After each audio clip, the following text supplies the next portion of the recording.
C'est pour ça qu'il te dit, si tu n'as pas la émouna dans Rabbeinu, tu vas rien comprendre dans l'écouter Moharan. Parce que même ce que tu vas comprendre quand tu vas étudier, tu vas en comprendre le vêtement, comme si tu vois un vêtement au vestiaire. Tu vois le vêtement au vestiaire et on te dit, tu connais un tel? Ah ouais, je le connais. Qu'est-ce que tu connais? Tu as vu un vêtement au vestiaire. C'est son vêtement, mais il est au vestiaire. Lui, il n'est pas dedans. Qu'est-ce que tu connais? Tu connais rien du tout. Il a écrit son nom sur le vêtement, alors tu vas dire, je le connais, tu connais pas. Tu sais pas qui c'est, Bichlal. Tu n'as aucune idée de qui c'est. Parce que c'est un vêtement, c'est tout. Donc celui qui n'a pas la émouna, ça s'ouvre pas à ce qu'il y a dedans. Parce que la seule façon d'ouvrir, c'est d'avoir la émouna. C'est-à-dire, tu as confiance que maintenant, c'est le message du Mashiach. Maintenant, si quelqu'un vient devant toi et te dit, écoute, je suis le Mashiach, écoute-moi bien. Il va te dire des choses. Maintenant, tu vas te casser la tête, tu vas dire, attends, il m'a dit ça et ça et ça, mais ça veut dire qu'est-ce que ça veut dire ça? Tu vas chercher, parce que tu sais que c'est un message du Mashiach. Tu ne vas pas le prendre comme quelqu'un qui te raconte un truc ou qui t'enseigne. Tu sais que c'est le Mashiach qui parle.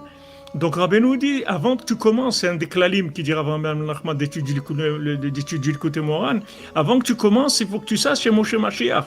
C'est-à-dire celui qui te parle, c'est Moshe Mashiach.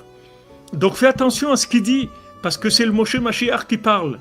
Donc maintenant, quand tu vas avoir cette confiance-là, cette considération du texte, tu vas voir que le texte qui va s'ouvrir, tu vois que derrière ce texte-là, il va s'ouvrir. Il va y avoir des messages qui te sont adaptés à toi aujourd'hui, ce que tu as besoin aujourd'hui, les questions que tu te poses et tout, alors que dans le vêtement du texte, tu le vois pas. Ça, et ça s'ouvre, et ça te donne des réponses, et ça t'aide, etc. Parce que Moshe Mashiach, il te parle à travers le texte. Mais le texte, c'est un emballage, c'est tout.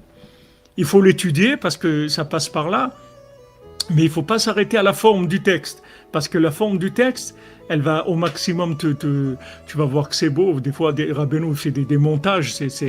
Uniquement, tu vois comment Rabbeinu brasse toutes des notions dans la Torah. C'est incroyable la richesse qu'il y a. Des fois, dans 2 pages, il te passe des choses extraordinaires.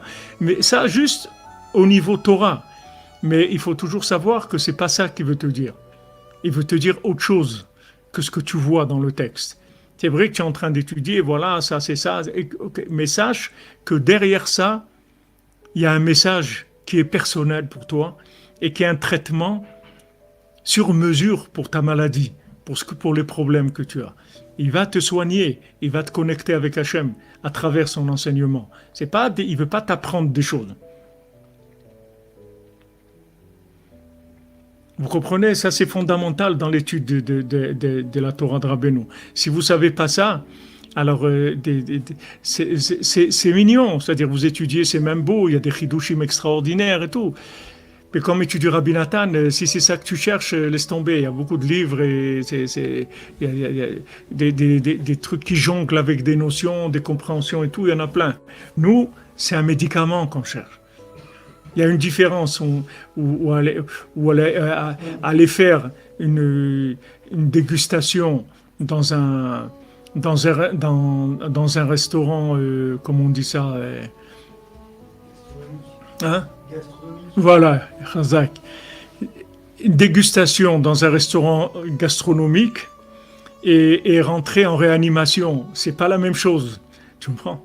C'est-à-dire ce qu'on va te donner, c'est pas la même chose. Ça peut ressembler, c'est liquide aussi, ça peut la couleur, mais c'est pas du tout. On n'est pas dans le même endroit, du tout. On n'a pas la même intention, du tout. On n'est pas en train de faire de la dégustation gastronomique parce que ça fait longtemps qu'on a compris que c'est pas avec ça qu'on va s'en sortir. On a essayé, c'est pas avec ça qu'on va s'en sortir. Alors on rentre en réanimation et voilà, on cherche le flux, on cherche le souffle du tzaddik à travers son enseignement parce qu'on sait que c'est avec ça qu'on va guérir.